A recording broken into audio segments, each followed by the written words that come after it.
Over the past few weeks, I've been running a online agility masterclass.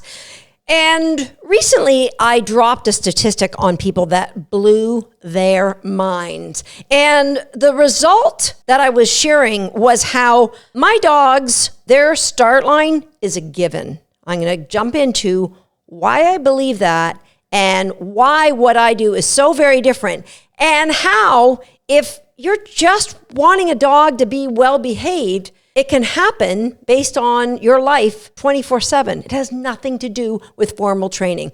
Hi, I'm Susan Garrett. Welcome to Shaped by Dog. And it was a pretty enlightening masterclass. I absolutely love online masterclasses because I get feedback from people. Just like our dogs give us feedback on what we've taught them, people in my masterclass give me feedback, especially recently we've been running VIP sections in our masterclass where I get to actually jump on a Zoom and watch people train their dog. I love that. And it's a part of life that I've missed over the past, definitely the past couple of years with the pandemic having me be at home. But honestly, since I've been running online classes, I really don't get to see as many people train in person. Okay.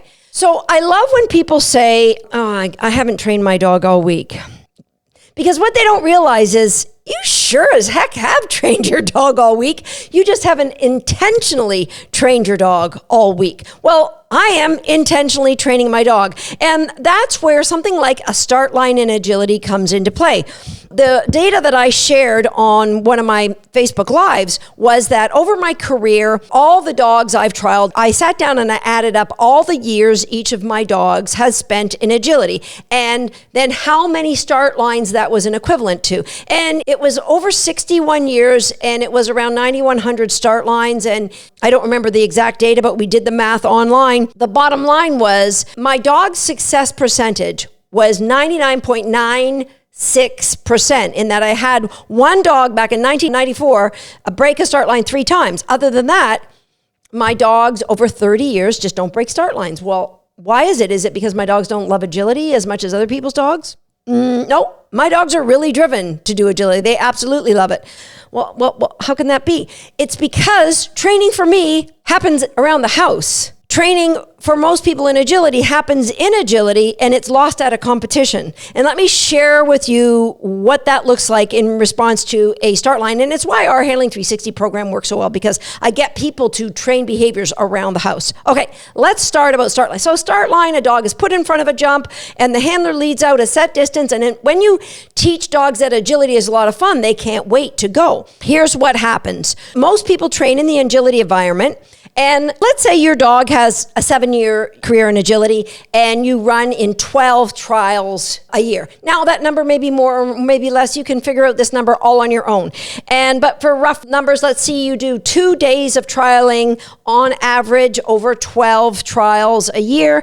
And in those 2 days, you have 4 start lines a day.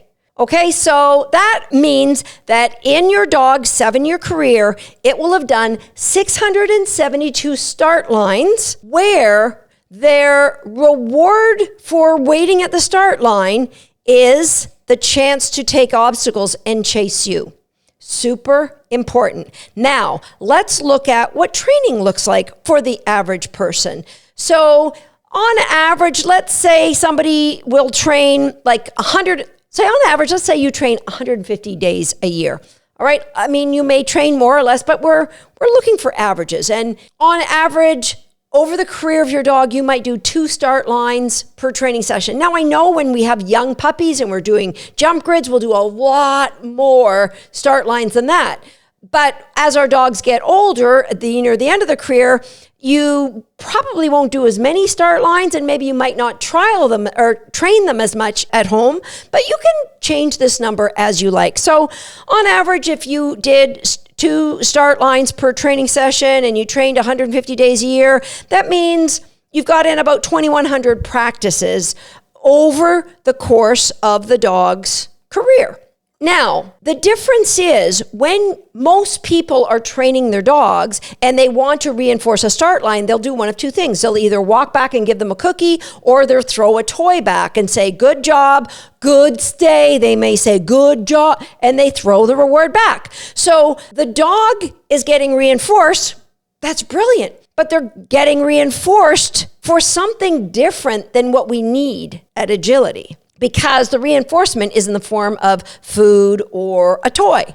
And so you might have 2,100 practices. And if you look at the ratio, so 2,100 practices where we reinforce a start line for 672 start lines over the career of a dog. So for every one agility run we run, we reward our dog 3 times for 3 good start lines in practice. Now, let's say you do more training than that. Let's bump that up to 5 or even 6, double that.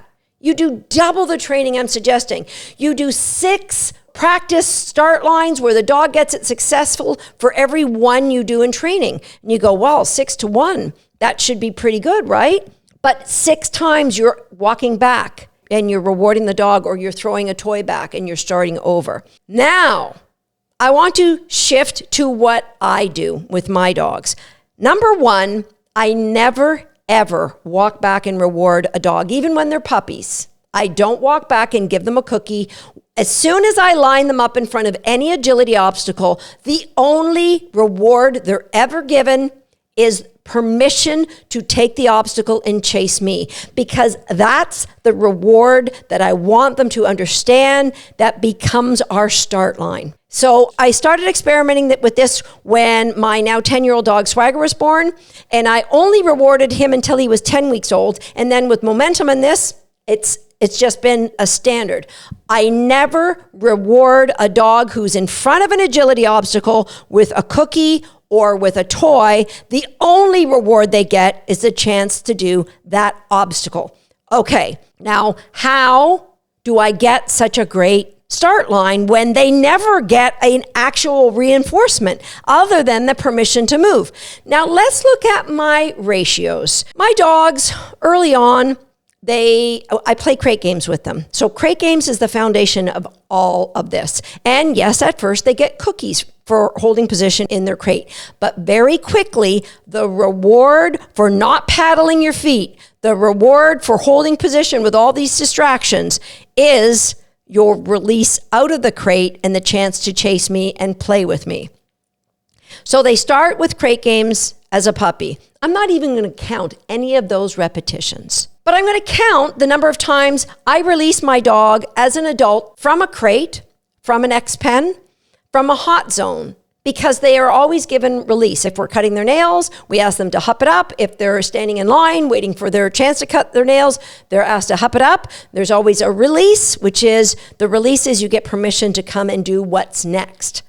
So throughout the course of a year, I estimate that that's going to happen about, I wrote down 1,825 times. 1,825 times they're either going to be released from a crate, an X-Pen, a hot zone, or if we're gone for a car ride, they're released from the crate. The same criteria holds. I open the door, you wait position, and then I release you. And the only reward you get for that is the chance to chase me or to go and run in the backyard or whatever it is. Okay, 1,825.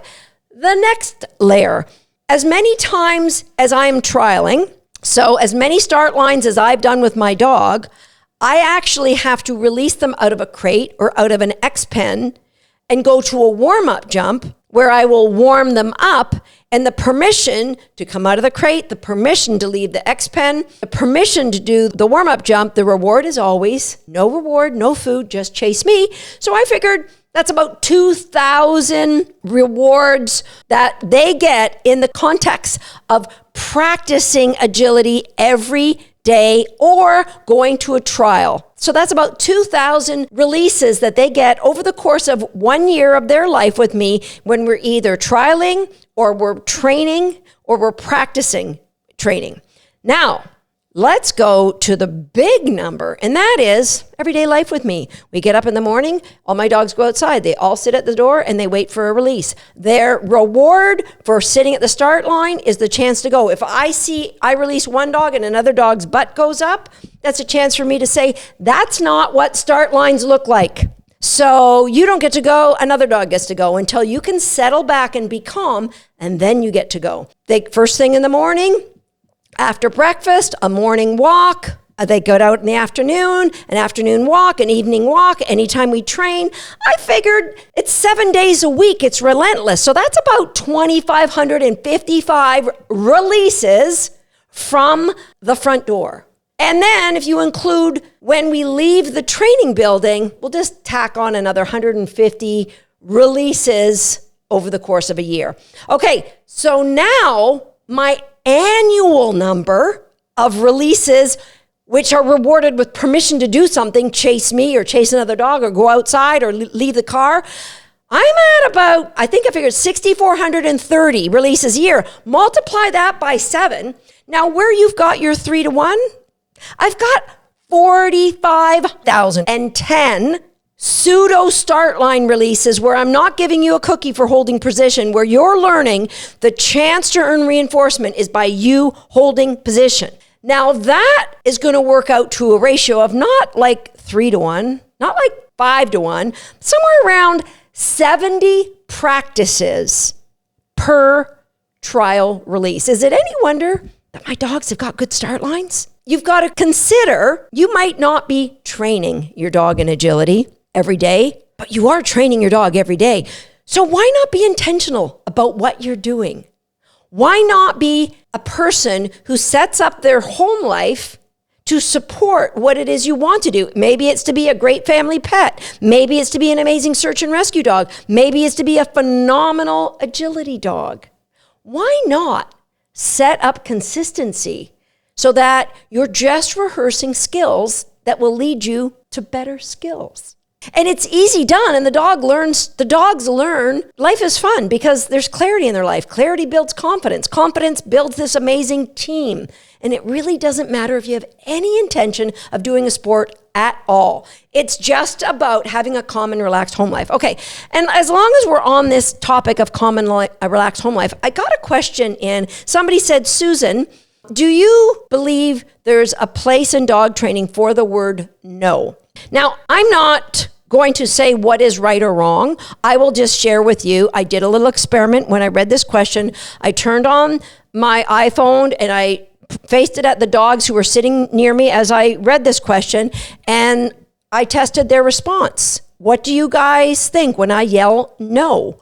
Or I point my finger at you and you yell no? Check it out. Let's see what you guys understand. No! The response is their ears stay up high up on their head. They wag their tail. They're like, we don't understand what you're saying, but usually when you pay attention to us, something amazing is about to happen. So it's clear I don't use the word no with my dogs, and I'm not saying that I'm right or somebody else is wrong. So if my dogs were into something, they shouldn't be. Let me just think, tater salad would be the most classic example. Tater salad likes to pee on my flowers, and I don't like him to pee on my flowers. So what do? 2 things. I call his name. If I'm calling your name, I'm saying I need you to orient to me. Stop what you're doing and orient to me. And so that's what my dogs know. Stop what you're doing and orient to me. Now, is that a reinforcement? Yes, it is. But that's where being present for what your training life is like with your dog comes into play. So when I'm saying your name and saying, I don't like what you're doing, so stop what you're doing and orient to me, and then I'm going to give you, either come here or get away from that or let's go on and do something else, I'm also taking a mental note. Is that something you want to spend some time and train? Tater Salad came to us when he was 15 months old, and I swear, even though he's neutered, he's got some testicles hiding somewhere in his body because, oh my gosh, he is so driven to mark everywhere. And he's neutered and so is Swagger, but he is far more interested when my females come into season than Swagger is, who's actually been used to breed bitches. So I don't know what's going on with Tater, but I know he loves to mark. And so do I want to train him to not mark on my flowers, or do I want to manage it? And so what I do, I know along the side of my house is where he likes to mark. So when I take him out for a walk, I walk with him on my left. There's a big evergreen tree where I call it the pea tree, and he can pee on the pea tree. And so by walking on my left, I don't have to tell him to stay away from my flowers. I'm just managing it. Could I train him to not pee on my flowers? Sure. But I'd much rather be training weave poles or agility or even how to be a cool family pet inside the house. It's just not that important to me. Plus, my dogs are never outside without us. First thing in the morning, maybe they go out for a quick pee and come back in. But again, that's not happening around where he could be peeing on my flowers. All right. So why I don't use the word no, I believe the word no is saying you should know better. And if we truly believe that our dogs are doing the best they can with the information we've given them in the environment we're asking them to, be in, then no is just such a judgment. It's like, you're wrong. And are they really wrong? Or did we set them up to make a choice that we didn't like? If we set them up to make a choice that we don't like, does that make them wrong? Or possibly it's us that's wrong. And so that's why I don't use the word no. However, what I do have is an amazing, what I call head whip reaction to your name. I don't care where you are. I don't care what you're doing. If I say your name, stop and turn because it could save your life. And so that's what's truly important. And if I find I'm saying your name and inappropriately reinforcing you for doing something I don't like let's say my dogs were jumping on the table and to look at what's up there every night. I said, Tater, I don't keep saying that every night because you are rewarding him by saying his name for him getting up on there. Say the name and then be present to, is this something that I have to train? Just be more aware of how your everyday life, your everyday interactions with your dogs can help you or hurt you because it's all dog training. And no matter if you think you're training or not, you are training. You just might not be doing it intentionally. I'll see you next time here on Shaped by Dog. You see this? She's been like this ever since I told you weren't a subscriber to the page. She said she's going to stay like this until you hit that button. You might want to turn on the notification bell as well, so you'll never miss another video from us. And if you're already a subscriber, that's for you. Go ahead, grab yourself a good reinforcement. We're waiting till we see some change of behavior. So sad.